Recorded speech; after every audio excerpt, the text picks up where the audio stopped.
My name's Monk Rowe. I'm very pleased to have Mike Davis with me for the Phileas Jazz Archive. Welcome, sir. Good to be with you, Monk. Thanks so much for having me. Um, right off the top of the bat, would you define freelance as in freelance musician? That's a great question. I mean, I think of a freelance player as somebody who's basically has the ability to range stylistically and do a lot of a wide variety of work. And I think if that's not the definition, that would certainly be a helpful quality if you're going to be a freelance player.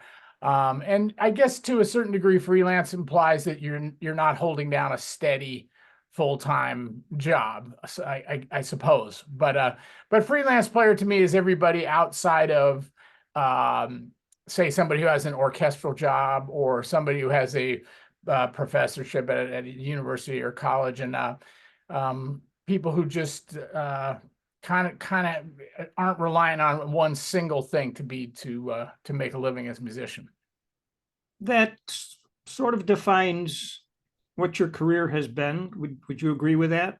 I totally agree with that. Absolutely. Yeah.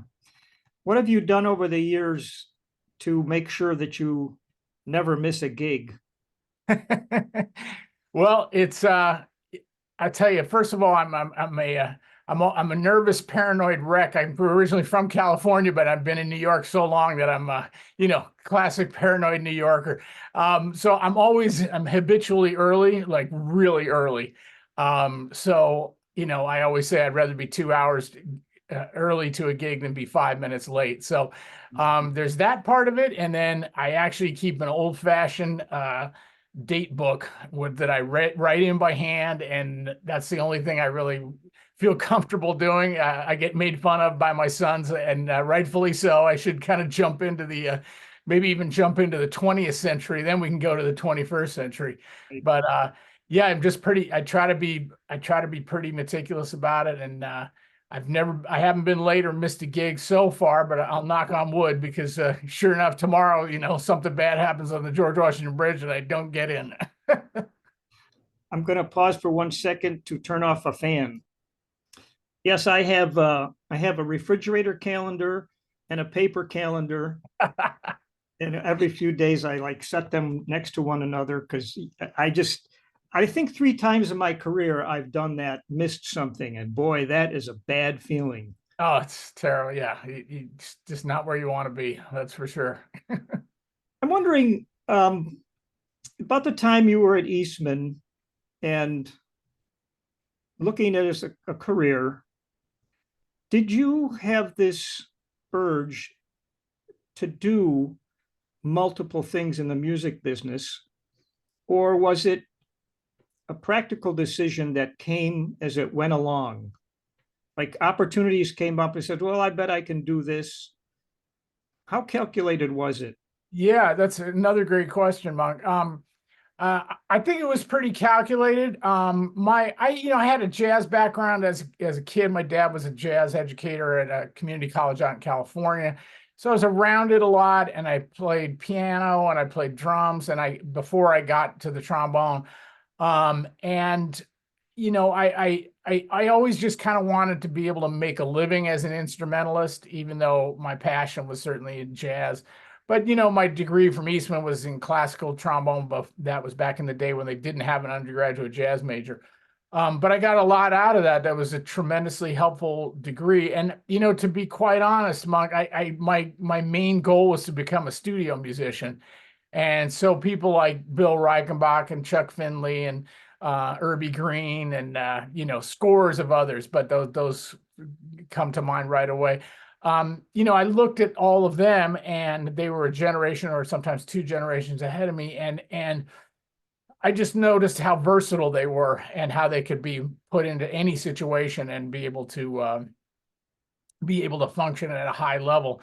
So I really kind of wanted to do that, and then obviously play jazz as well.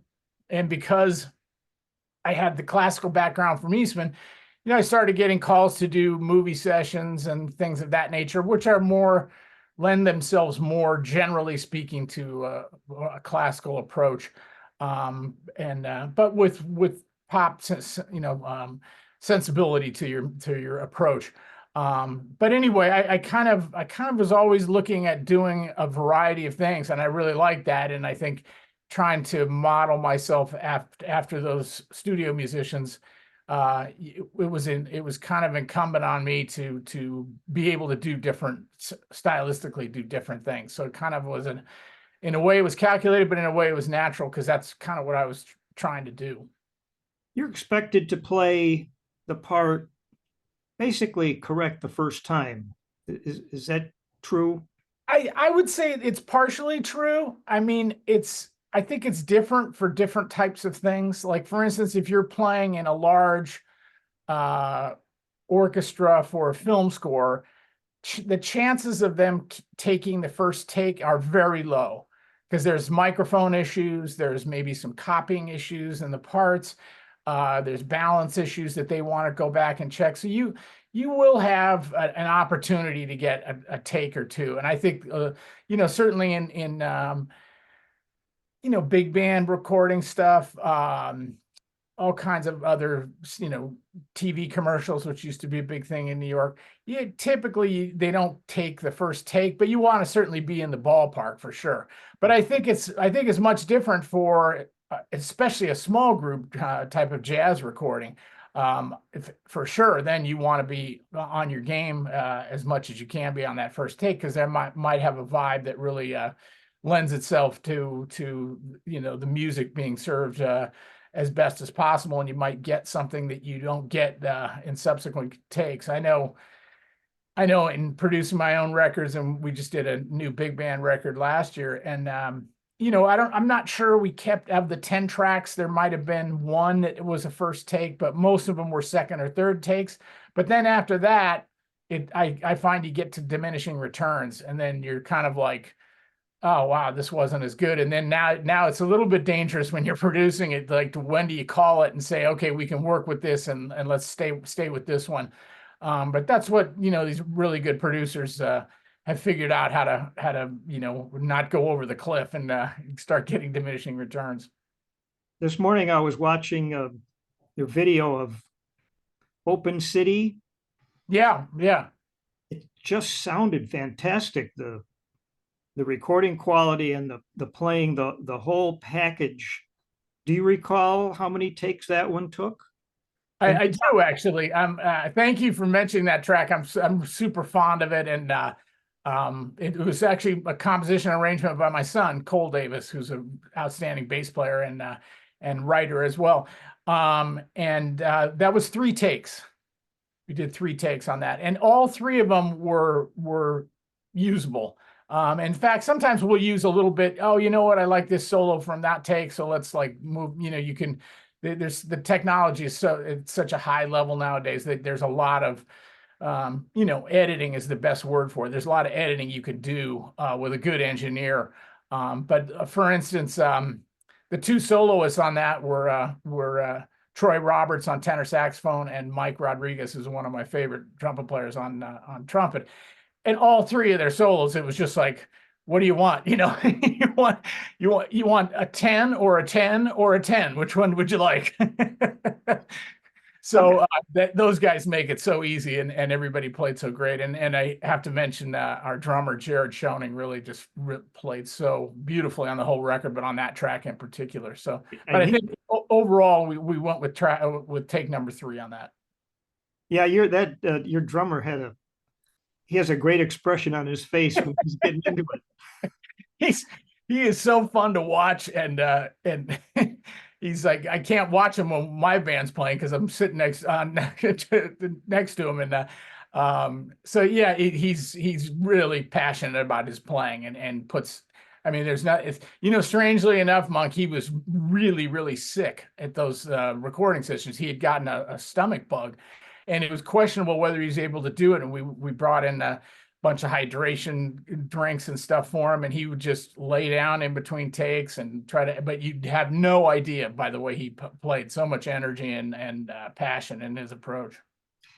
I want to try a little experiment. I don't think I've ever done this in an interview, but One thing I liked about that track and some others I listened to of yours is that they have something that's memorable when it's over and you can sing it back in your head. So if someone asked you, "Oh yeah, what's that thing Open City you did? How's that go again?" How would you verbalize something from the tune? Yeah, What would you verbalize? I'm not a good singer, so I won't sing No, the go ahead, because I'm not either. I mean, I could, in a really, horrific way, sing the melodies that Cole wrote. But yeah, I think I would probably say that in my own writing, and I think Cole does the same thing. We really like to have some level of accessibility to it, so that it feels like, um, like what you just described, and I really appreciate that, because that's definitely something we're going for. And I kind of learned that from my years of a couple of decades of being in Bob Mintzer's band, and I've always been a huge Bob fan, and I'm so thrilled I got to work for him for so long before he moved to Los Angeles. But to me, his music, it really had that kind of quality. There was always something that I would take away, and kind of a memorable way, like you just described. So I suppose part of that comes from emulating Bob a little bit. The I wrote down a note here saying it must be a luxury to write for players like that who are going to play it so wonderfully. And then I realized that it's a luxury that you may have to pay for yourself. Right? That's 100% accurate. Yes, it's yeah, it's not to make a big band record. You're not really not looking to recoup even even a modest amount of your investment in the product itself. Yes, you're absolutely right. It's absolutely fantastic to work with musicians of the caliber that band on Open City is, and there's so many really standout excellent players in New York. So we always talk about the depth of players here. So you get down to your eighth call trombone player, it's still going to be really good, as opposed to some cities that can have, all cities have really good players, no doubt, but it's the depth that you don't really have so much of. So that's a real plus here in New York, being able to and I was able to get pretty much all my first call people were available, and I booked it for the beginning of January, which is typically like a little bit slower time frame. So if I were trying to book it for right now, the spring or summer, it would be hit and miss in terms of the players. But yes, it's a very expensive proposition to do it, and I try to make sure everybody gets paid. I would love to be able to pay them more, but I think I've built a reputation of being fair and trying to be as generous as I can. But you're 100% right. It is, you're going to pay for that if you decide to do that project. So among your projects, you've had Trumpets 11, you've had a project with seemingly every trombone player in New York, and Brass Nation 55 of the world's finest brass players. So don't you think you ought to try some big project now? I had a situation some years ago. I did my own record, and I had Bill Watrous and Jerome Richardson on it. Nice. And I had this weird feeling like on a couple occasions they weren't exactly playing what I had written sort of exactly like I wanted it. But I had a hard time telling those guys like anything. If you had that circumstance with you've had, Bobby Shue and Chuck Findley, and what's it like? Without question. And I think, which undoubtedly you approached it in a similar way. Like I try to express what I'm thinking and what I want to be different, but I do it in a very respectful and nice, hopefully nice way. But I'm certainly you know, and I was fortunate to work with Bill Watrous myself quite a bit. And, you know, we, especially people of my generation, Bill was, you know, a big time hero. And, you know, you're just going to naturally react to that, you know. But there were a couple times with Bill, like when we were recording the Absolute Trombone record, where he kind of didn't want to do it the way I wanted him to do it. I kind of just was like, all right, you're Bill Watrous, you do it the way you want. But for the most part, it rarely ends up being that. Is there with technology these days, is there a feeling sometimes that you're giving it away for free? Uh, for sure. Yeah, it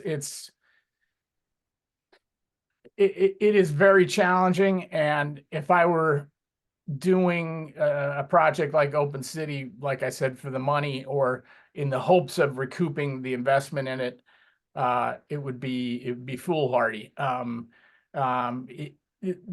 There is, you know, the old time, go down to Tower Records and spend $8 or $10 on a record, and you know, that's it, and you know, people can make bootleg cassettes or whatever. But now, I mean, pretty much as soon as the record comes out, it's on YouTube for free. So, you know, I think there are people who, I'm certainly one of them, that when I want to buy the music because I want to support the artists that I'm getting so much joy and enjoyment out of listening to. So to me, I think there are a lot of people like that, but then I think there are a lot of people that, especially in the younger generation, in fairness to them, you know, they're used to getting everything for free in terms of their music, or at a very low cost. So these streaming, you know, the streaming services like Apple or Spotify, whatever, the amount, it's fractions of a penny every time it gets played. So there's little hope of making much other than, you know, a pocket change back from that side of things. You know, I have my own company, Hip Home Music, and so we'll sell the arrangements through that. So that's a possible revenue stream in terms of recouping. Still won't get anywhere near your initial investment, but I think you look at it in the sense that it's an expensive calling card, or an expensive business card. It's saying, here's my new stuff that I've been working on, and hey, you know, hopefully the byproduct is some gigs you weren't expecting, maybe, or appearances at a college or high school that wants to hire you as a guest, or those type of things. And then I do think that is that's a lane that you can get in and have some success with that. And but again, you're still going to have to make an initial investment that probably won't be recouped. Musicians are going to do it anyway, aren't they? Absolutely, absolutely. Yeah, I mean, it's actually quite amazing to me how many big bands are going right now in New York over the last couple years. Big band leaders, younger players, all the way up to folks my age and 10, 15 years older than me. Yeah, I mean, they keep coming, they keep doing it, and it's great. It's great because that's what it is. It is about the music, and it is about serving the music and getting it out there. So I think it's great that people are passionate about their music and their projects, and it's important. But you're right. The musicians are going to keep doing that regardless of the shortfall in terms of the economics. I watched a video of you playing Waiting on a Friend at the Berghaus Fest. Wow. And I will have to say that's an impressive display of sack butt ability. Well, you're very kind, Monk. Thank you. Yeah, some days I feel like I can get around the thing, and other days I'm trying to figure it out still. Well, that leads me to what do you let's put it this way.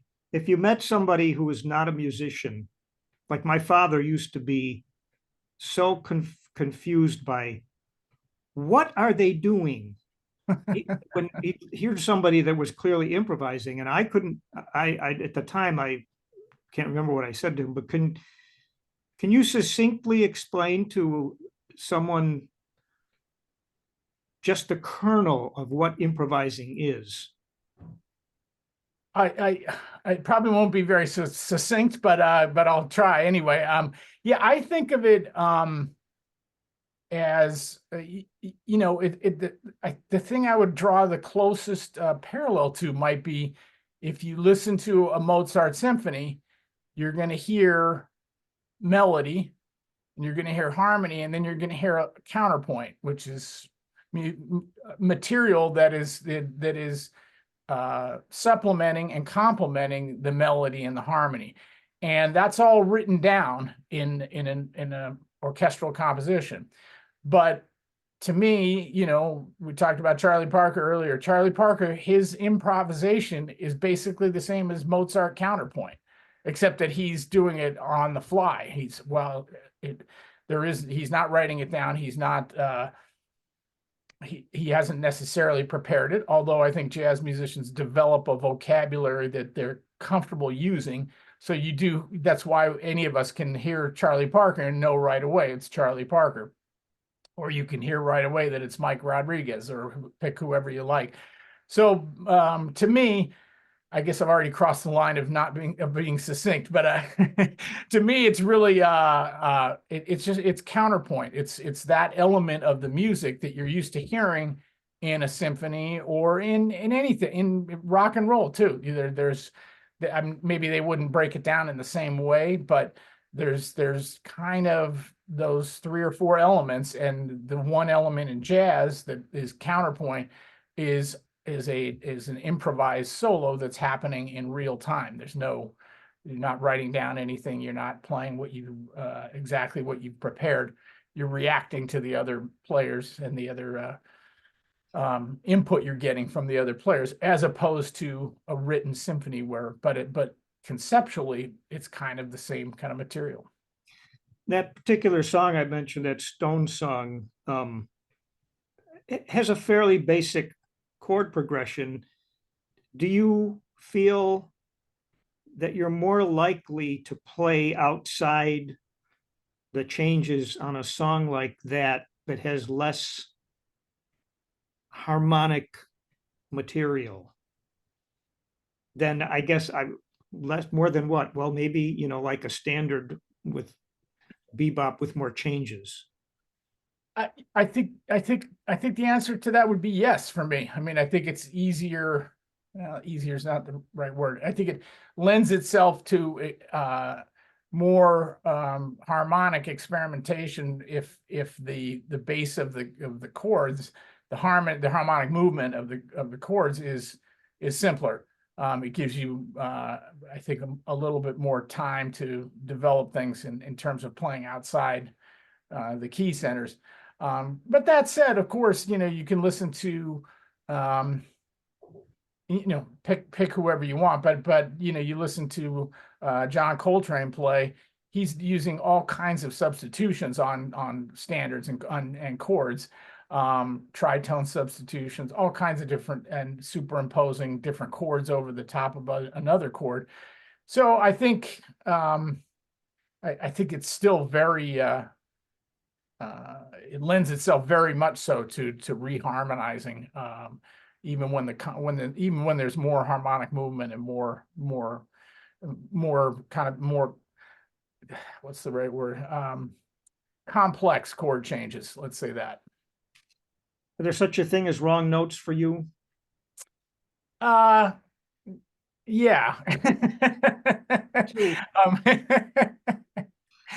Yeah, I mean, certainly playing I mean, for a brass player, it's kind of interesting. This was my first job when I got out of college was with Buddy Rich, which I'm still to this day so grateful for that opportunity. It was awesome. He was a lunatic in his own kind of way, but a genius in another way. And I was so thrilled to get the call, and I actually left Eastman 3 months before graduation, much to the chagrin of my mom and everybody else, that you're making a mistake. And I knew I wasn't, and I didn't. It was a good move, and I got to play with Buddy for 2 years and got tremendous growth out of it. Is probably that, but Buddy would always, scream and yell whenever brass players would crack a note. So when we crack a note, it's when it just somehow our embouchure doesn't respond in the way we want it to. To me, that's different from a wrong note. A wrong note is playing, oh, I was supposed to play a B natural there, but I played a B flat instead. Okay, well, that's a wrong note to me. But that's a brass player thing. So we kind of have to deal with trumpet and trombone and tuba and French. We have to kind of deal with that aspect of instrumental playing that other, a piano player wouldn't have to deal with something like that, or a guitar player. But certainly in terms of improvisation, if I play a note that's I'm not intending and I can't figure out my way to get out of it, then that's kind of a wrong note. But that's not to say that you can play unintended notes that don't lead you down another path that are really that opens up something else that you weren't even thinking of when that note occurred. I have a little quote here from Bill Dobbins, who I know you know who Bill Dobbins is. Absolutely. He said an essential part of real musicianship as an improviser or composer is the ability to use any note on a chromatic scale on any chord and make it sound believable.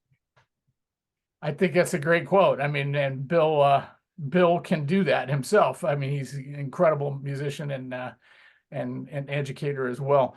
Yeah, I totally agree with that. And certain people are so fluid at it. I was listening to a Michael Brecker record a few days ago, and I'm like, what is he playing on that? And it's like he's playing a major third on a minor chord, and it sounds like $1,000,000. And I don't know exactly why that's working like that. But I mean, I kind of know why it is, but certain players just have that ability to basically what Bill just you quoted Bill as saying, and that's playing any note on any chord and making it sound good. Yeah, Miles Davis, something about with his harmon mute, it's almost like he could play anything, and somehow it's like, yeah, that's great. I totally agree with you. I totally agree with that. And the beauty in his sound also helps a lot make it, I think the harmon is such a great sound the way he played it. And I think having a sound that you really love listening to makes those notes that maybe are outside of the chord center, makes those easier to listen to. I can't let this go by. I'm picturing you calling your mother, say, "Mom, I'm leaving Eastman to go with Buddy Rich." And who's Buddy Rich? Did she know who Buddy Rich was? She knew who Buddy Rich was. Yeah. But yeah, it was. I mean, the thing is, I went to Eastman because they had a history of placing trombone players on Woody Herman's band, especially like 10 years before me. Like, for instance, Jim Pugh and Birch Johnson and all these guys that I really looked up to, and still do. And they were getting, it was kind of a pipeline there for a little bit. So I thought, well, that's the place that I should go. And as it turns out, I did play with Woody for a little bit, but most of my big band time was with Buddy Rich.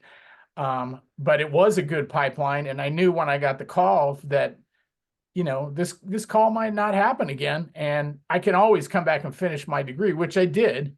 And quite honestly, a degree in trombone performance, an undergraduate degree in trombone performance, is not very valuable in terms of the piece of paper.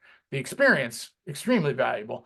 But it's not like a music education degree where you can plug that into a work environment that you can get a job at. So it's about, it's like what we talked about at the beginning, the freelancing thing. It's giving you the tools to be able to be a freelance musician. So I just thought this makes sense to me to take this. I understand it from my mom's perspective, but she ended up being quite supportive about it. So it all worked out in the end. Did the fellows in the Buddy Rich band sort of band together to? I can't finish. I know where you're going with this. Yeah, 100%. Yeah, it was kind of us against him kind of vibe. And not always, and there's all these tapes of him screaming and yelling at the band, and I was on several of those. But he wasn't like that every day. It was a couple times a month or something like that. If I were to break it down, he'd get just really in a bad mood and take it out on the band a little bit. And during those periods, it would definitely be kind of us against him. But other times he could be fun. He was a super funny guy, and when he wanted to be, and he could kind of wrap his arms around us, so to speak, and include people on things. But I would say it was certainly a 50-50 situation. It was 50% of the time it was us against him. And what about let's see, Buddy Rich, Rolling Stones, Frank Sinatra? Yeah. Didn't play with anybody good, eh? Yeah, I'm grateful for all the opportunities I've had. It's been a terrific run, and somebody would have told me 2 years ago when I got out of Eastman, here's what you're going to do. Would you take it right now? I would take it in a heartbeat. And Sinatra was awesome. I mean, when I started, I was kind of the young guy on the band, and the older guys who'd been there for a long time, most of which are passed on now. They were really super great to me. They took me under their wing, and the stories were incredible, and it was just fun. And also, that book of music to me is there'll never be a collection of arrangements that good again, because not to say there aren't great arrangers, because there certainly are, but every one of those, when Sinatra picked up the phone, so to speak, those arrangers brought their A game to the highest degree. So whether you're playing a Billy May chart or a Nelson Riddle chart, which Nelson was probably the most associated with Frank, or Johnny Mandel or Gordon Jenkins or Don Costa, every chart is a 10. And so for me, as a young person getting to play that book, I loved every minute of it. It was awesome. And you're just hearing these, absolute gems. You can't play it wrong. You might crack a note, but the figures are so beautifully constructed, and the voicings and everything. It's just, everything was exactly the way you'd want to do it. And all of these, they were such, well, the arrangements still exist. They're just such absolute gems. And so it's unlikely that there would be a big band that would have that many different arrangers with different styles, but all be that great. So it was a very special book of music to get to play on a nightly basis. Yeah, to sit and be in the middle of that and realize the skill it took to know what not to write as well as what to write. Yeah, 100%. And I mean, the one, Nelson Riddle comes to mind. I mean, such a great arranger. And he was a trombone player, not a particularly great trombone player, but he was a trombone player, and typically playing in the big band section, probably playing third trombone. And the way he learned how to write was he would write on little pieces of like a single stave, and just write out some voicings, and he would get done with a rehearsal and just ask the guys to stick around for a couple minutes and just play a couple things. That's how he learned how to arrange. There were no arranging books then, or opportunities for him to try. So he was sitting in the band, had obviously great ears, and was listening to everything and figuring out, okay, how should I voice this, and what works good here, what all the different techniques that the great arrangers use. But he just figured them out by very organically. So it's and I'm sure many of the other arrangers, same thing. But I know that story about Nelson for fact, because people talk about it quite often. You were horn mates with Tim Reese, is that correct? That's correct, yeah.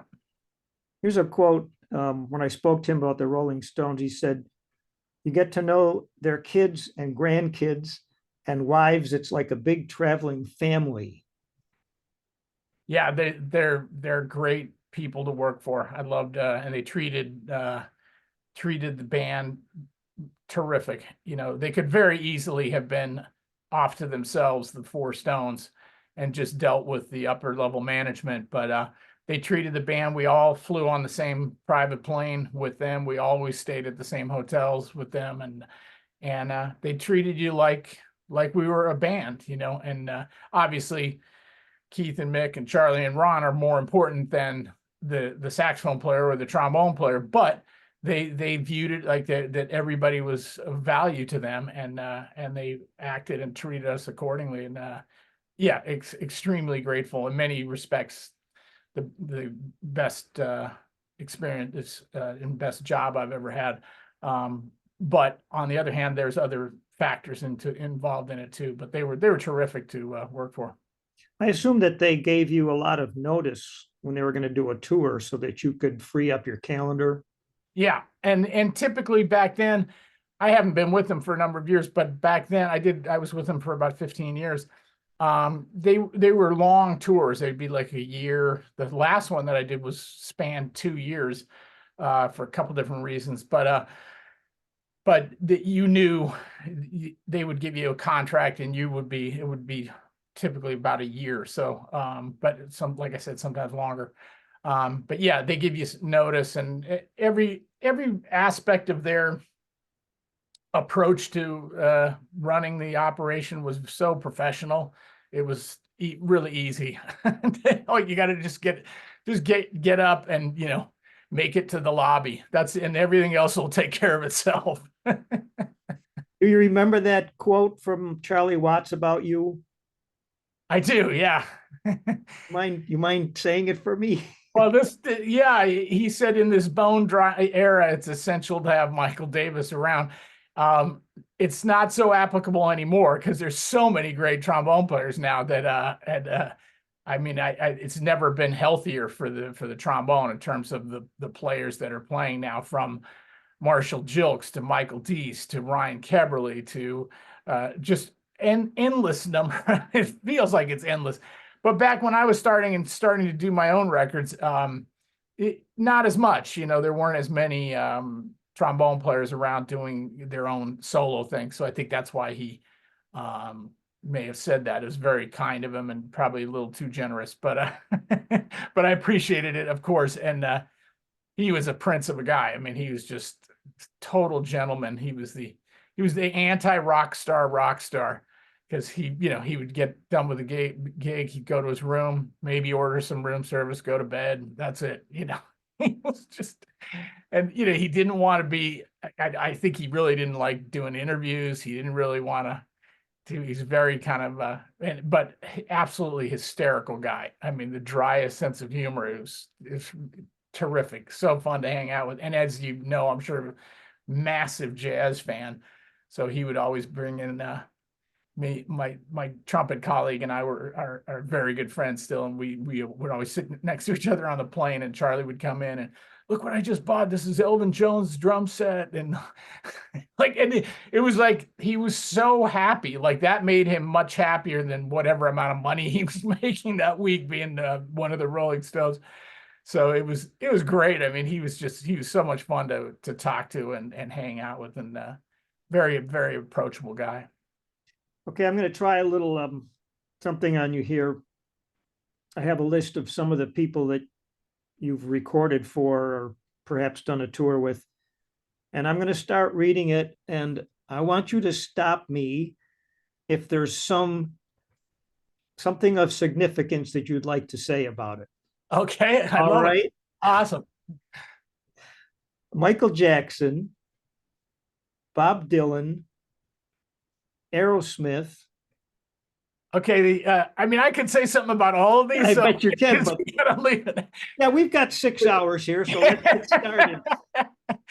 The Aerosmith session I just recorded one record for them, and it was a kind of a larger horn section. I think there was 2 trombones on it, and 2 or 3 trumpets, maybe 3 saxophones.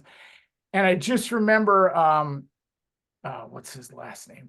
David Campbell, who is the pop singer Beck, who was a big star, still is, I guess. Beck, who I played with on some other things, but Beck, his dad is a really good arranger, and he was kind of known as the arranger for the rock bands. He did some stuff for the Stones. He's done lots of different folks. He was the arranger on it, and thank goodness, because it was party central in the booth. I mean, it sounded like a pet shop burning down whenever they would come on and try to ask us to do something. And there was no way you were like, your question was going to get answered if it weren't for David. So that session was very like, it was chaotic, but at the same time, a lot of fun and memorable for sure. I have to remember that to use at some point, a pet shop burning down. How about Paul Simon or Peter Gabriel? Oh, I did a live show with Peter Gabriel. I think it was on David Letterman, I believe, when it was still the Letterman show. And I was always a big Peter Gabriel fan. This guy was like the nicest guy I've ever met, and talking to everybody and just like, and we were just there it was kind of a one-off situation, so he could easily have just not addressed us at all. He didn't have to, and that wouldn't have affected how how the band would sound. But just like the nicest guy you can imagine, and very humble guy considering he's such a mega star. So these fellas like this, they have arrangers who write out the horn parts for the most part. Is that correct? Yeah, for the most part, yeah. I mean, the Stones, for instance, did not, and we would use whatever. At that time, Bobby Keys, who was kind of their most important and main sax guy, he recorded all those original solos on Brown Sugar and Rip This Joint. All the tenor solos were played by Bobby. And Bobby was, the section leader for sure. And so we would interface with Bobby and how we were what horn lines we were playing. So occasionally they would ask us to come up with some horn arrangement, if you want to say it that way. But and there was no music, because they don't read or write music. I mean, they write music, but they don't read music. So there was no. And in fact, the MD, who's Chuck Lavelle, who's a keyboard player, he couldn't read music either. So there was no need for charts per se. But I mean, their catalog is so vast that we had to keep like kind of little cheat sheets just to remember the stuff. And it's remarkable that they can remember all the tunes and they tap into their catalog. They change it up quite from tour to tour. They change the set quite a bit. So, I mean, they're obligated like any big star to play the big hits. But yeah, so for them, we would come up with arrangements, but they were mostly just done without writing anything down. Other bands, for sure. I mean, Paul Simon, I think, is in between. I don't think he does hire arrangers, but then at other times he'll just work with his band and talk about what he wants. People will kind of add their input, and kind of an organic creative process. Yeah, that's like going to graduate school when you get in those situations. Like you can learn what you had at Eastman, but you got to add your own ear and intuition. 100%. And there's a personal dynamic too, because you want to know how far you can add input, because some people don't really want much more than what they're saying, and you have to try to interpret that and translate it into working for the horns. And then in the case of like my experience with the Stones with Bobby, we wanted to make sure he was comfortable with everything. So we had to be, just had to be aware, of who could get bent out of shape if you start imposing too much information, or it's too, for lack of a better word, too slick or something. If it's something like the Stones or Bob Dylan or something like that, it's not going to work to have complicated horn lines and complex voiced out things. So it's a lot of I mean, I wasn't always aware of it. I became more aware of it as time went by, but it makes it really makes me appreciate like the Sinatra thing that we talked about earlier. just walking in and just an absolute gold, a pile of gold there. And all you got to do is sit down and just play your little part of it, and it's going to be fun and great. Let's talk about advice you might give to young musicians today. I believe this is a quote from you from a previous interview. And you said, the inclusion of musicians on everything from CDs to film soundtracks to television commercials and Broadway shows no longer feels like a given, but more like a luxury.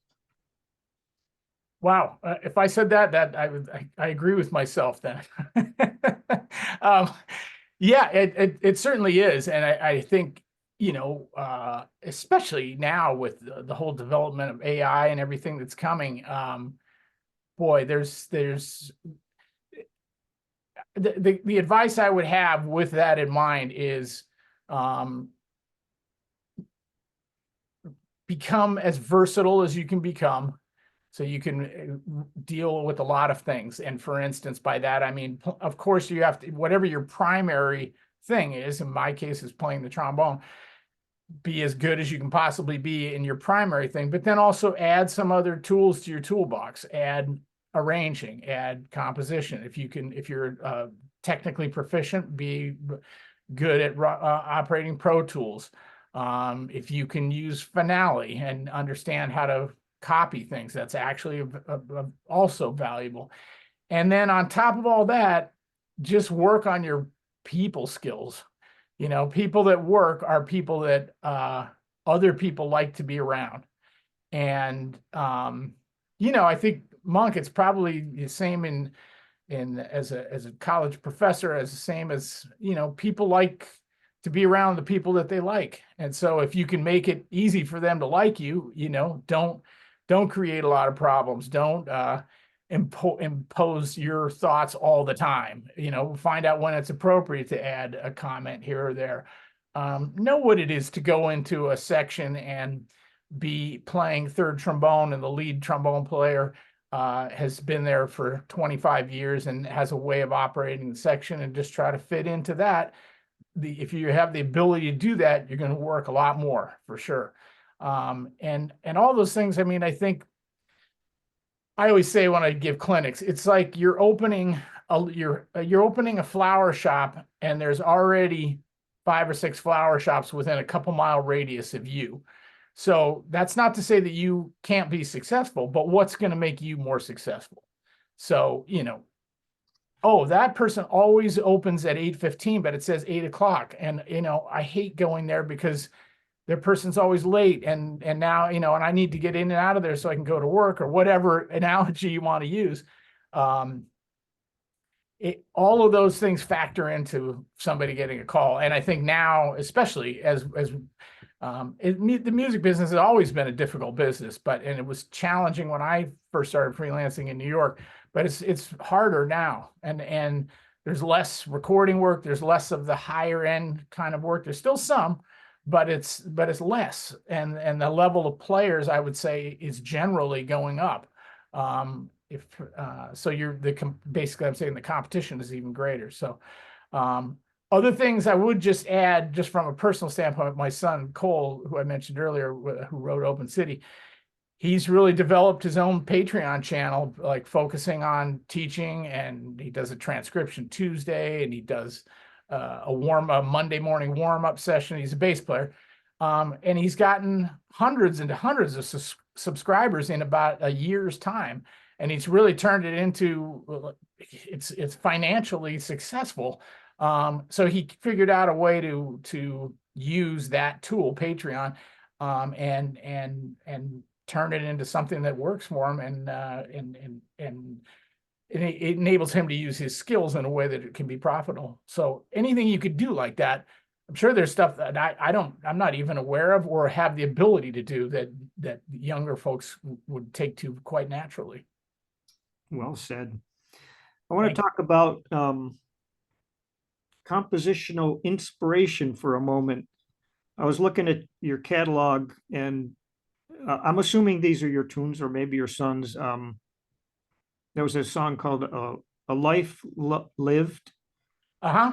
and from 9/11 time. And then on the other spectrum, there's something called Stomper, which you described as Steely Dan meets Jocko meets Dave Matthews. That's very generous of me to describe that way. So what inspires a melodic line for you?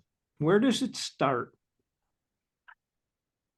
I'm not sure where it starts. I mean, I think there's a couple different approaches that I use. And one is melody based, where the first thing that you come up with is a melody that anybody could, you just have something in your head, and it could be a fragment of something else you heard that day. It could come from anywhere. It could be oh, I had MLB Network on and they had this like goofball theme, and like for some reason it's stuck in my head, and then 2 weeks later you have something that resembles that, or whatever it might be, just kind of comes out organically. And then you go from there. The other thing you can do is come up with some sort of harmony, and build something off the harmony, and then you plug the melody in on top of that. And then kind of the third way would be dealing with the rhythmic element first, and that's going to create a different approach to how you're going to write the melody. So I think I just kind of roll with whatever happens on that. The two tunes that you are referencing, Life Lived, is a composition for 6 trombones that I wrote for a record I did called New Brass. And yeah, it was a dedication to victims of 9/11. So, that kind of has an implication about what kind of music that's going to be. It's kind of somber and in memoriam of those of that horrible day. Stomper is I wanted to do something on a record I did called Absolute Trombone 2 that was for 6 trombones and drums, no bass or piano. And I kept all my Bay Area teams, so I'm a big Oakland A's fan, which is really, really hard to do right now. But Stomper is the mascot of the A's. So my youngest son, Zach, who's a trumpet player, he became a big A's fan. Yeah, I think he just liked the colors. I'm not really sure why. When he was 2 years old, so we would always go to an A's game when they're in New York, and sometimes in other cities as well. And we would see this character Stomper, which is an elephant, which is back from the Connie Mack era, and when they were the Philadelphia Athletics. So that gives you a different kind of conjures up something else, like the music from Life Lived wouldn't work well with the title Stomper. Yes, you answered my question about titles. Bob Mitzer told me one time, I took some lessons from him before I was in his band and for composition and arranging. And Bob said, before you start, title your song. And it was really an interesting thought. I don't always do it. Sometimes I do it after it's done and has a vibe that I think works. But I thought that was a cool thing to say, because then that gives you a direction, at least, that you're going to go, musically. What's the style of this, So that's another thing that can you're be in the midst of arranging a piece. Do you carry it around with you in your head, even when you're not working on it? Yeah, 100%. Yeah. And sometimes to the point of I want it to leave my head and I can't get it out of my head. And then of course there's then you've committed to it and you've done it all, and then it's still in your head and you realize, oh, I wish I had done something different. That's often part of the equation. So I find it to be pretty frustrating process, to be honest with you, Monk, composition in general. And you hear these great songwriters talk about it, from Billy Joel to Sting to Carla Bley to all range of styles. And a lot of them say the same thing, and you're writing and writing, and then it's terrible. So if you throw it away and you start again, and you just really wasted the whole day, and but that's part of the process, I think, and all these great composers always kind of allude to that. So I think you have to give yourself you have to be kind to yourself, I think, when you're writing, because it's not just gonna flow out of you, even if you're really good at it. It's trial and error. Some things are gonna work, some things aren't. You're gonna want to change stuff. So it's you gotta give yourself some patience. Have you written a chart that has no improvised sections in it, no solo sax, nothing? Yeah, quite a few actually. Almost all of them are for brass that I've done for that. And I did a brass quintet record in 2019, and that there's no improvising on that record at all. It's just a standard brass quintet, 2 trumpets, French horn, trombone, and tuba, and all the players could improvise and had the versatility to play whatever stylistically was put in front of them. And it's classically oriented, but it has that accessibility factor that I'm always trying to go for. But it's certainly not jazz, and even in an improvised way or harmonically, there's jazz elements, but there's no improvisation. So a few times I've tried that. I'll work and work and work, and then I'll play it back and I go, oh, I like it, except it's only like 70 seconds long. It's time for a solo. Yeah. There's something nice about being able to rely on improvisation to beef up a chart a little bit. What's on your plate at the moment that you're working on? I'm actually working on a new series of what would I call them? It's 12 standards, 2 choruses on each standard, and my son and I are producing it together. We're getting some of our favorite brass players. So we're starting with Mike Rodriguez and Marshall Jilks. We send them the rhythm tracks, which Cole sort of organized, and then we're transcribing all their solos and putting it out as a transcription book. Also, you'll get the play along tracks that you can play yourself, along with an analysis of what they're actually, how they're approaching various chords and whatnot. And it's all standards. It's everything from All the Things You Are to Giant Steps to Bolivia to Stella by Starlight, all things like that, and impressions. So that's a really time-consuming project. I didn't think it was going to be this time-consuming. I'm trying to get we're starting with Mike Rodriguez's book, and I'm down to in fact, as soon as we finish today, I have to finish up the last solo, but I'm close to finishing it. But I wish he wasn't quite as good as he is, but that's just what it is. Come on, Mike, that's not transcribable. It's hard. It's too hard to transcribe you, man. And sometimes I've read reviews and in Downbeat dissecting solos and trying to make sense of what someone's doing over a certain chord symbol and the lengths that you may have to go to say, okay, they're playing the sharp 9 here and they played it 2 bars before that. And I guess what I'm trying to say, sometimes it's hard to explain why people do things. Oh, totally. And I think the most valuable thing is it's valuable to have an analysis of it for sure.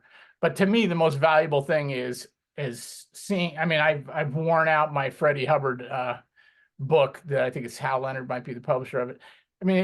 Those became like the same as the classical etudes that I would practice every day. And like we call it, they're Rowe etudes, these vocal etudes that very, very standard in the trombone pedagogue world.